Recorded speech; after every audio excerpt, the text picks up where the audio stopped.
Dear students, आपने पिछले topic में पढ़ा था पैरेलल फोर्सेस के बारे में। आपने पढ़ा कि पैरेलल फोर्सेस की दो टाइप्स होती हैं, एक लाइक पैरेलल फोर्सेस होते हैं, एक अनलाइक पैरेलल फोर्सेस होते हैं। लाइक पैरेलल फोर्सेस किस टाइप से होते हैं? वो फोर्सेस जो किसी भी रिजिड बॉडी पर किन्हीं दो पॉइंटों पर इस तरह से एक्ट करते हैं कि उनकी डायरेक्शन क्या हो जाए, सेम हो जाए।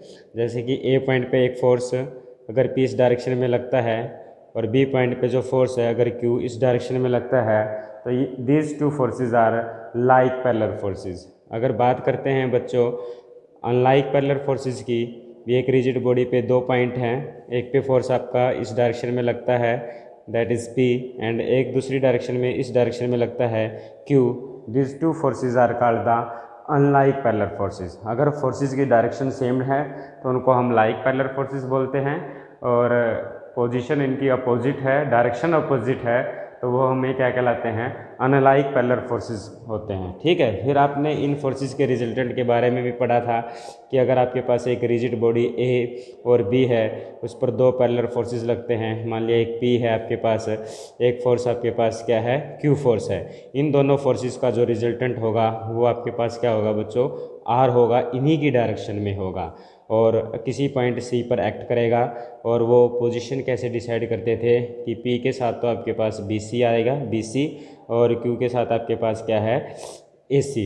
It is the position of the point C जहाँ पर आपके पास रिजल्टेंट एक्ट करता है। अगर यही फोर्सेस पैरेलल की बजाय क्या हो, अनलाइक पैरेलल फोर्सेस हैं, मतलब लाइक की बजाय अनलाइक हैं। अगर आपके पास एक फोर्स आपके पास P है और एक आपके पास फोर्स क्या है, Q है। ओके, इस सिचुएशन में आपके पास या तो P ग्रेटर देन Q होगा या आपके पास Q ग्रेटर देन P होगा। ये दोनों में से एक होना बहुत ज़रूरी है अनलाइक पैरेलल फोर्सेस के केसेस में। अगर मान लिया जाए कि अगर आप ये मानते हो कि P Q से बड़ा है, तो जो रिजल्टेंट होगा वो रिजल्टेंट जो होगा उसकी जो डायरेक्शन होगी P की डायरेक्शन में ही होगी। तो रिजल्टेंट की डायरेक्शन हमेशा ग्रेटर फोर्स की तरफ होगी। समझ गए ना बच्चों? अनलाइक पैरेलल फोर्सेस के केस में या तो P Q से बड़ा हो या Q P से बड़ा है। अगर P Q से बड़ा है तो रिजल्टेंट फोर्स की डायरेक्शन P के अलोंग होगी, और R की जो वैल्यू होती है अनलाइक पैरेलल फोर्सेस में वो P माइनस Q होती है। क्लियर है स्टूडेंट्स? अगर Q P से बड़ा होता तो रिजल्टेंट जो होगा वो आपके पास क्या होगा, डाउनवर्ड डायरेक्शन में होगा। अगर ये पॉइंट A है, ये पॉइंट B है, तो रिजल्टेंट ये अगर वो C पॉइंट पर एक्ट करता है तो सेम वही रहेगा, रेशो वाला सिस्टम भी। P के साथ आपके पास BC आ जाएगा और Q के साथ आपके पास क्या आ जाता है, AC आ जाता है। ठीक है बच्चों, अब हम वो केस डिस्कस करते हैं जब आपके पास P और Q जो अनलाइक पैरेलल फोर्सेस हैं और उनका मैग्नीट्यूड अगर सेम हो जाए। ये कहते हैं कि if the magnitude of unlike parallel forces are equal. अगर अनलाइक पैरेलल फोर्सेस हैं और उनका मैग्नीट्यूड अगर सेम है तो they don't have a single force. उनके पास कोई भी एक सिंगल फोर्स नहीं होगा एज देयर रिजल्टेंट। मतलब अनलाइक पैरेलल फोर्सेस हों और उनका मैग्नीट्यूड अगर सेम है तो उनका कोई भी रिजल्टेंट नहीं होगा। क्लियर है? ऐसा क्यों होगा? आपने जो आर्टिकल डिस्कस किया था कि ये पॉइंट मान लिया जाए A है, ये पॉइंट B है। मान लिया जाए कि इस डायरेक्शन में फोर्स आपके पास P लग रहा है और इस डायरेक्शन में आपके पास फोर्स क्या लग रहा है, P। दोनों आपके पास क्या है, PP हैं। मैग्नीट्यूड उन दोनों फोर्सेस का क्या है, सेम है। क्लियर है? तो फिर हम क्या कर लेते हैं कि एक फोर्स हमने S इस डायरेक्शन में इंट्रोड्यूस कर दिया, एक फोर्स हमने S इस डायरेक्शन में इंट्रोड्यूस कर दिया। इससे सिस्टम के इक्विलिब्रियम पे तो कोई फर्क पड़ेगा नहीं। हमने equal and opposite force introduce कर दिया जिससे सिस्टम फिर भी क्या रहेगा, इक्विलिब्रियम। फिर हमने क्या है, इसका यूज करके हमने क्या बना दिया, एक पैरेललोग्राम। इनका यूज करके इसका भी हमने क्या बना दिया, एक पैरेललोग्राम। तो पैरेललोग्राम P और S फोर्स का जो रिजल्टेंट फोर्स है वो किसके लॉन्ग होगा, इस डायगोनल के लॉन्ग होगा। और P एंड S ये है, इनका भी रिजल्टेंट क्या होगा, वो भी इस डायरेक्शन में होगा। अब P और S का रिजल्टेंट ये है और इस P और S का रिजल्टेंट ये है, और ये भी आपस में क्या है बच्चों, पैरेलल है, और ये कहीं पर भी इंटरसेक्ट नहीं करेंगे। अगर ये इंटरसेक्ट नहीं करेंगे तो हम इनका रिजल्टेंट फाइंड आउट नहीं कर सकते। और ये जो सिचुएशन है जब आपके पास अनलाइक पैरेलल फोर्सेस हैं और उनका मैग्नीट्यूड सेम है, तो वो हमारे पास किसकी फॉर्मेशन करते हैं बच्चों, एक कपल की फॉर्मेशन करते हैं। और ये जो कपल है ये हम आगे पढ़ेंगे चैप्टर नंबर 4 के अंदर। ओके स्टूडेंट्स, आपको सिर्फ इस एक्सरसाइज के लिए सिर्फ इतना ही पढ़ना है कि पैरेलल फोर्सेस हैं, P और Q हैं सेम डायरेक्शन में है तो रिजल्टेंट R आपका P प्लस Q होगा। अगर वो अपोजिट डायरेक्शन में है तो रिजल्टेंट की वैल्यू आपके पास P माइनस Q होगी। और पोजीशन कैसे लिखते हैं वो आपको याद होनी चाहिए कि अगर P फोर्स A पॉइंट पे लगता है तो उसके नीचे BC आएगा, और Q फोर्स अगर B पॉइंट पे लगता है तो उसके नीचे AC आएगा। क्लियर है स्टूडेंट्स? ओके, इसी टॉपिक पर आगे बढ़ते हैं। एक थ्योरम है आपके पास, एक रिजल्ट है। If 3 parallel forces acting on a rigid body are in equilibrium, अगर किसी भी रिजिड बॉडी पर 3 फोर्स लग रहे हैं और सिस्टम क्या है आपके पास इक्विलिब्रियम में है, तो ईच इज़ प्रोपोर्शनल टू, जो फोर्स है वो किसके प्रोपोर्शनल होगा? ईच इज़ प्रोपोर्शनल, जो फोर्स है that is proportional to the distance between the other to.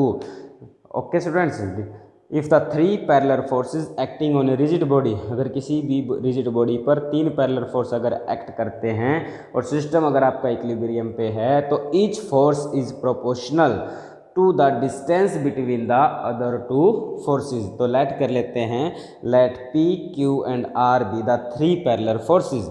हमने मान लिया कि P आपके पास यहाँ पर है, पॉइंट A पर है, और पॉइंट Q पर हम पैरेलल फोर्स मान लेते हैं ये force P at point A, force Q at point B।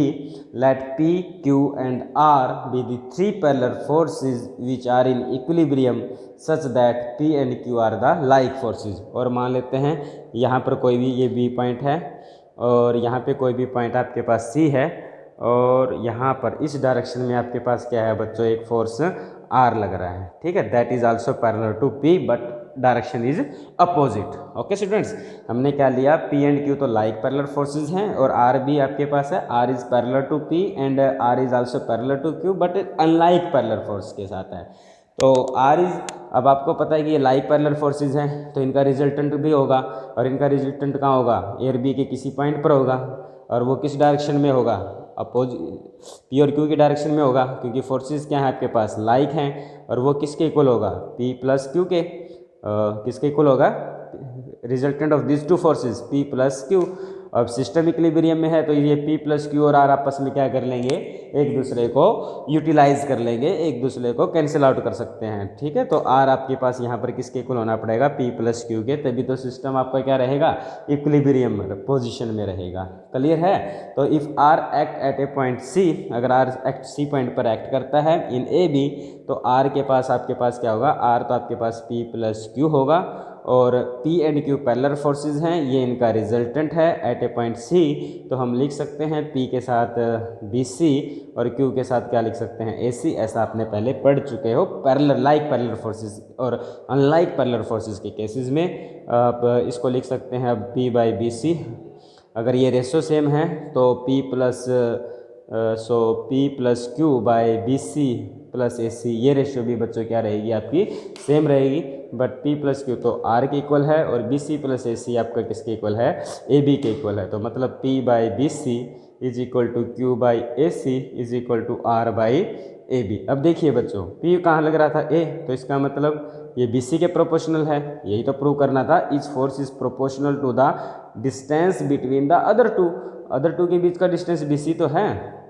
Q कहाँ पे एक्ट कर रहा है, B, तो ये किसके प्रोपोर्शनल होना चाहिए, distance between the other two का डिस्टेंस क्या है, AC, तो ये भी बात सही है। R कहाँ पर एक्ट कर रहा है, C पर, तो ये किसके प्रोपोर्शनल होएगा, distance between the other two forces A and B, तो that is proved. Okay, similarly हम इस केस को प्रूव कर सकते हैं जब आपके पास 2 अनलाइक पैरेलल फोर्सेस है। ओके, इन टॉपिक्स पे बेस बच्चों हम एक्सरसाइज के क्वेश्चंस करेंगे। Okay, in the next lecture we discuss the exercise 2.1 which is based on the parallel forces, और ये एक्सरसाइज बहुत इम्पोर्टेंट भी है एग्ज़ाम के व्यू से भी और कॉम्पिटिटिव एग्ज़ाम के व्यू से भी। Okay students.